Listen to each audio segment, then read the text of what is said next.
புலியை கேட்கிறோம். புலி சின்னமா தேர்தல் ஆணையத்துக்கிட்ட அது நேஷனல் அனிமல், அது தர முடியாது. தேசிய மலரை எதுக்கு பிஜேபிக்கு சின்னமா கொடுத்தீங்கன்னு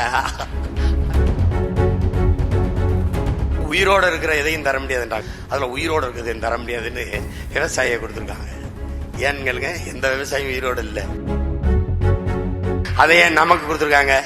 உயிரை கொடுத்தா அது விவசாயியை காப்பாத்திடுவாங்க. இப்ப வந்து இப்படி இப்படி ஒரு கேள்வி இருக்கு பாருங்க.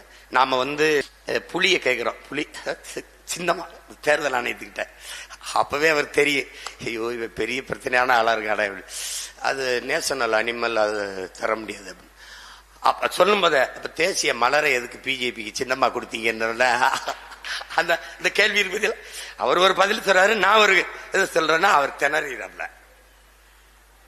புரியுதா உங்களுக்கு? அப்ப உயிரோட இருக்கிற எதையும் தர முடியாதுன்றாங்க. கால மாட்டுக்கு மயில கேட்டேன், நான் விடாம சண்டை போட்டு பார்த்தேன். அதுல உயிரோட இருக்கிறது தர முடியாதுன்னு விவசாயியை கொடுத்துருக்காங்க. ஏன்னு கேளுங்க, எந்த விவசாயம் உயிரோடு இல்லை.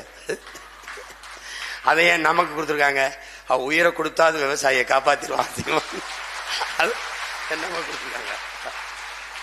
அதனால நான் வந்து என் தாய் வந்து என்னை எப்படி வளர்த்துருப்பா பாடிட்டு அது எனக்கு தெரியாது, நினைவில் இல்லை. ஆனா சின்னவன் வந்து மாவீரன் இருக்கும்போது கயல் வந்து படுத்தோடனே தூங்கிடும். இப்போ அதுக்கு டக்குன்னு தூக்கம் வந்துடும்.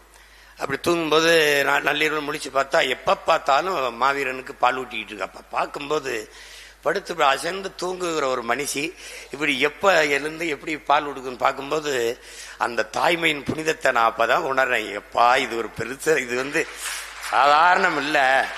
எப்பவுமே தம்பி அழுதான்னா நம்ம வந்து எழுப்பி விடுவோம், நம்ம நினைச்சு எந்திரிச்சோம்னா அந்த நேரம் அது பால் ஊட்டிக்கிட்டு இருக்கும். அப்ப பார்க்கும்போது எவ்வளவு புனிதமானதரா தான் சொல்றான் பாருங்க. நீங்க ஐயப்பன் கோயிலுக்குள்ள பிரச்சனை வரும்போது பெண்கள் வரக்கூடாதுன்னும் போது பேசியிருந்தேன் தலைவர் பிறந்தநாள்ல.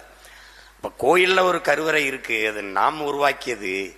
என் தாயிடத்துல ஒரு கருவறை இருக்கு, அது நம்மையே உருவாக்கியது. அப்ப எது போற்றத்தக்கது, எது உயர்ந்தது, எது புனிதமானதுங்கிறத நாம புரிஞ்சுக்கணும். அந்த கருவறை செங்கல் சார்ந்து சிமெண்டாலானது. என் தாயின் கருவறை ரத்தமும் சதையுமான ஆனது. அது உயிர் கருவறைடா. அதை போற்றாத ஒரு சமூகம் உயர்வடையவே அடையாது.